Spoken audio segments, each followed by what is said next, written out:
ఎందుకు వెళ్ళాలి చెప్పు. నేను పోలీస్కి ఫిట్ కదా అంటారా మీరు? నాతో ఎవరు పరిగెడతారా? నువ్వు పరిగెడతావా? నువ్వు వస్తావరా? నువ్వు వస్తావా? నువ్వు వస్తావా? రే ఓడిపోతే నా ఉద్యోగం వదిలేస్తాను రా. ఊరికే వెళ్ళిపోతే ఎక్కడికి రా వెళ్తావు చెప్పండి రా. ఎక్కడికి రా వెళ్తావు చెప్పండి రా. మీ నాన్నలాగా మేము గొప్ప డబ్బు నెలేం కావు. ఈ పనికి రావడానికి ముందు పామర్తి బస్టాండ్ లో జంతికలు అమ్ముకునేవాడిని. 4 ఆడపిల్లలరా నాకు. ఏదో ఈ పనికి వచ్చిన తర్వాత నా పిల్లలకి గంజేని ఇవ్వగలుగుతున్నాను. పని లేకపోతే ఎలా ఇస్తాను రా? రై 1982లో స్టేట్ లెవెల్ అథ్లెట్ విన్నర్ని రా నేను. దానికి ప్రభుత్వం నాకు ఇచ్చిన పని రా ఇది. లంచం ఇచ్చి ఎవడి కాళ్ళు పట్టుకొని ఈ పనికి రాలేదురా. 82లో సెలెక్ట్ చేసి 97లో ఉద్యోగం ఇచ్చి ఇప్పుడేమో ముసలోడా పరిగెత్తు అంటే ఎలారా పరిగెత్తేది? లేటుగా పని ఇవ్వడం వాళ్ళ తప్ప నా తప్ప? రే అతనేదో అర్థం చేసుకోకుండా మాట్లాడితే మీరు కూడా అలా ఎందుకు మాట్లాడతారు? ఇక్కడ ఉంటే చంపేస్తారా? ఆయన అదే అంటున్నారు. ఆయన చేతులు సచ్చే కన్నా నేను మీ చేతులు సస్తాను రా. కొట్టి చంపండి రా. రెండ్రా కొట్టి చంపండి రా. కొట్టి చంపండి. రెండ్రా కొట్టి చంపండి రా. నన్ను కొట్టి చంపండి రా. రెండ్రా కొట్టి చంపండి రా.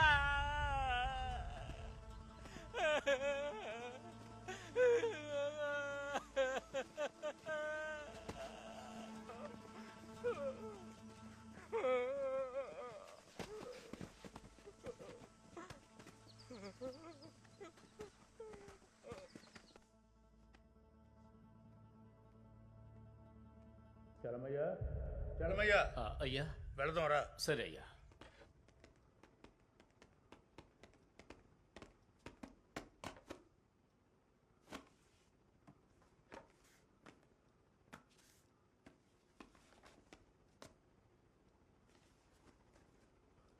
అయ్యా ఒక పెద్ద తప్పు చేశానయ్యా. అందువల్ల 16 ఏళ్లుగా హెడ్గానే ఉండిపోయానయ్యా. క్యాన్సిల్ చేస్తే బాగుంటుందయ్యా. ఏం తప్పు చేశారు? ఏం తప్పు చేశారని అడిగాను. ఒకసారి కోపంలో ఇన్స్పెక్టర్ ముత్తుపండును కొట్టానయ్యా. ఎందుకు ఇన్స్పెక్టర్ని కొట్టావు? ఆయన ఆయన నన్ను బూతులు తిట్టారయ్యా. ఓ అధికారులు బూతు మాటలు మాట్లాడితే కొడతారా? కొడక ఇప్పుడు నన్ను కొట్టురా చూద్దాం. అధికారులు బూతులు మాట్లాడితే ఈయన కొడతారంట. పోరా బయటికి.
ఆ చెట్టు కింద ఒక అతను నిలబడి ఉన్నాడు. ఎవరో మీకు తెలుసా? అవునయ్యా, సంబంధం లేకని రోజు ఒకరు నించుని ఉంటారయ్యా. కృష్ణస్వామి అని ఒక కమాండర్ ఉండేవాడు. అతనికి భక్తి ఎక్కువ. రోడ్డు మీద రాయి కనిపిస్తే చెయ్యెత్తి మొక్కేవాడు. అతను నేను మాట్లాడుకుంటూ లోపలికొచ్చేటప్పుడు ఎదురుగా లక్ష్మీ కటాక్షంగా ఒక వేప చెట్టు ఉంటే ఎలా ఉంటుంది అన్నాడు. నేను బాగానే ఉంటుంది అన్నాను. అప్పుడు ఒక చిన్న మొక్క నాటు అన్నారు. నేను నాటాను. నాటిన 2వ రోజుకి ఒక మేక దాన్ని పీకేసింది. కోపంతో ఆయన దాన్ని రక్షించడానికి ఒక గార్డు నియమించారు. 12 ఏళ్ల క్రితం ఆ మొక్కను కాపాడడానికి నియమించిన గార్డే అతను. ఆ మొక్క పెరిగి చెట్టు అయింది. గార్డును వేసిన కమాండెంట్ పోయి 12 ఏళ్ళయింది.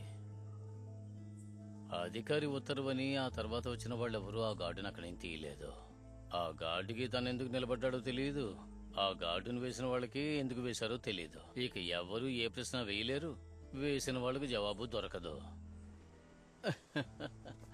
ఇదే పోలీస్ అంటే. అయ్యా జాగ్రత్త అయ్యా. ఈశ్వరమూర్తి, ముత్తుపాండు ఎవరిని పోలీసుగా నిర్ణయిస్తారో వాళ్లే ఇక్కడ పోలీసు. వాళ్ళను ఎదిరించి ఒక్కడు కూడా పోలీస్ ట్రైనింగ్ ముగించి ఆ గేటు దాటి వెళ్ళలేడు. ఎంతమంది ఈ మేడ మించి కిందకు దూకేశారో తెలుసా? ఎంతమందిని ఈడీ అని ఈ గ్రౌండ్లో పెట్టి చంపేశారో తెలుసా? నిన్న అతనికి జరిగింది మీకెవ్వరికీ జరగకూడదు. ఒళ్ళు దగ్గరుంచుకుని మీ ప్రాణాలు కాపాడుకుని ఇంటికి వెళ్ళే మార్గం చూసుకోండి.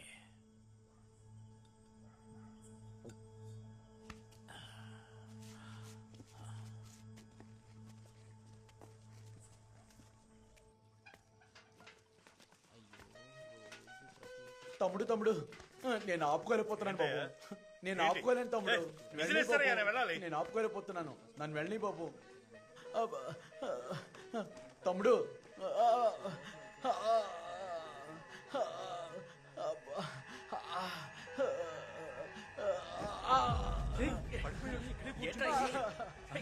ఏయ్, ఉండ్రా.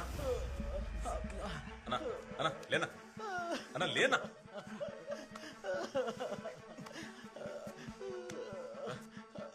రేయ్ రేయ్, బయటికి రండ్రా.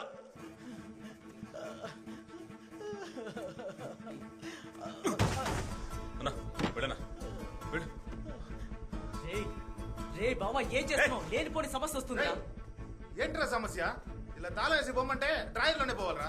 మన మనిషి మా కొట్లు తప్పుకోరా.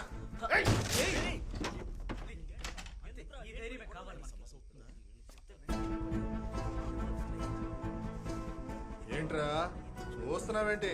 మూసుకొని వెళ్ళు. ఏం చేస్తావురా నువ్వు?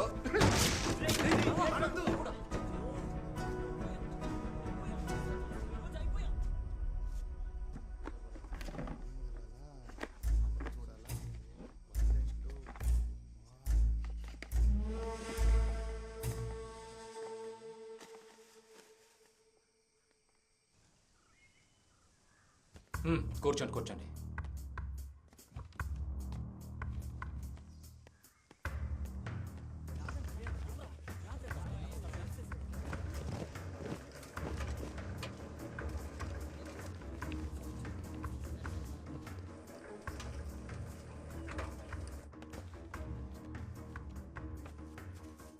ఏంటయ్యా, ఇది మీ పని కదా?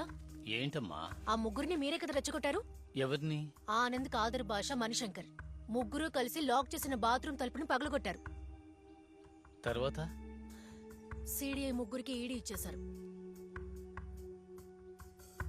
ఏడి చెయ్యబోయేది ఎవరు? ఈశ్వరమూర్తి.